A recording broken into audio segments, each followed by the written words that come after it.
रेणु मिश्रा पौराणिक कथा YouTube channel आप सबों का हार्दिक अभिनंदन करती है। सभी श्रोताओं, भक्तजनों, श्रद्धालुओं, संबंधियों को मकर संक्रांति की हार्दिक शुभकामना। आज मैं गणेश भगवान की महात्म की कहानी आप लोगों के समक्ष प्रस्तुत कर रही हूँ। गणेश भगवान ने कैसे एक निसंतान दंपति को संतान दिए और उचित न्याय किए, वही कहानी मैं आप लोगों के सामने प्रस्तुत कर रही हूँ। एक सेठ सेठानी थे। वे निसंतान थे और बहुत ही धार्मिक प्रवृत्ति के थे। बहुत ही दान धर्म करते थे। बहुत ब्राह्मणों को खाना खिलाते थे। उनका बहुत बड़ा परिवार था और परिवार में उनका बहुत सम्मान भी था। लेकिन परिवार के लोग और पड़ोसी के लोग कानाफूसी करते रहते थे कि इनको संतान नहीं है, इनको संतान नहीं है। इसके चलते यह सुन करके सेठ सेठानी दोनों दंपतियों को बहुत दुख होता था और वे प्रतिदिन गणेश भगवान के मंदिर में पूजा करने दोनों दंपति जाया करते थे।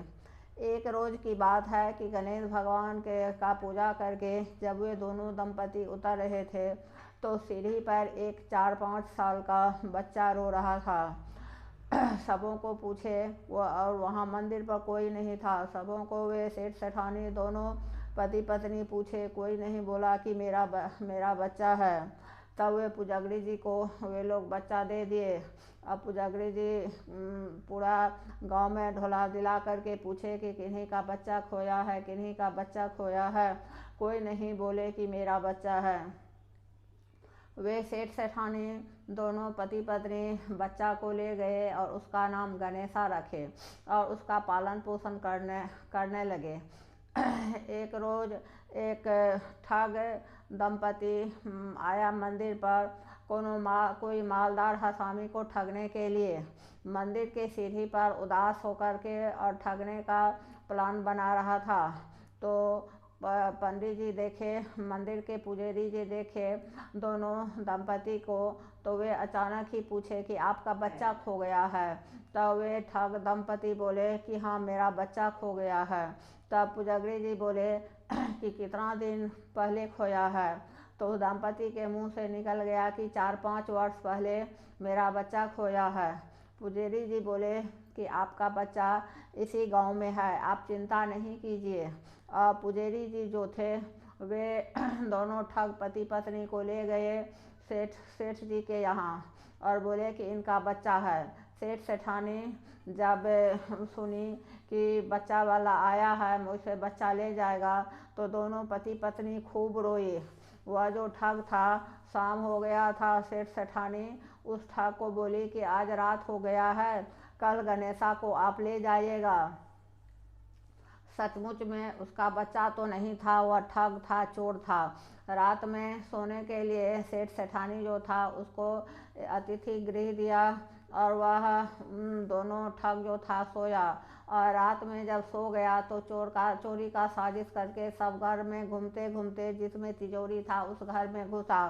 संजोग से सेठ जी के नौकर का नींद खुल गया और वह बाहर से हैंडल बंद करके चोर चोर करके चिल्लाने लगा। सब बहुत आदमी जुट गए, भीड़ जमा हो गई। तब वह सेठ सेठानी बोला कि यह तो चोर है, अब मैं हरगिज इनको बच्चा नहीं दूंगा। और वह जो ठग था दंपति, वह बोला कि अब मैं बच्चा ले जा करके रहूँगा। खूब झगड़ा होने लगा, घमासान झगड़ा होने लगा। तब गांव के सरपंच साहब आए और बोले कि रुकिए, मैं उचित न्याय कर देता हूँ। तब वे सरपंच साहब बोले कि दोनों अपना आंचल सूर्य भगवान की तरफ निकाल करके और बच्चा को सूर्य भगवान के सामने रखिए और जिनके आंचल से दूध गणेशा के मुंह में जाएगा उसका बच्चा होगा।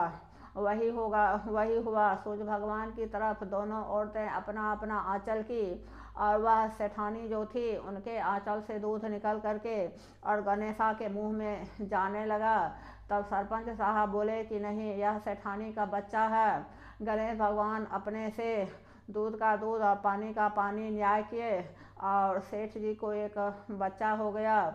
गणेश भगवान उचित न्याय किए और एक निसंतान दंपति को संतान दिए अगर मेरी कहानी आप लोगों को अच्छा लगे तो मेरे चैनल को आप लोग सब्सक्राइब करना नहीं भूलिएगा, लाइक कमेंट ज़रूर कर दीजिएगा। धन्यवाद।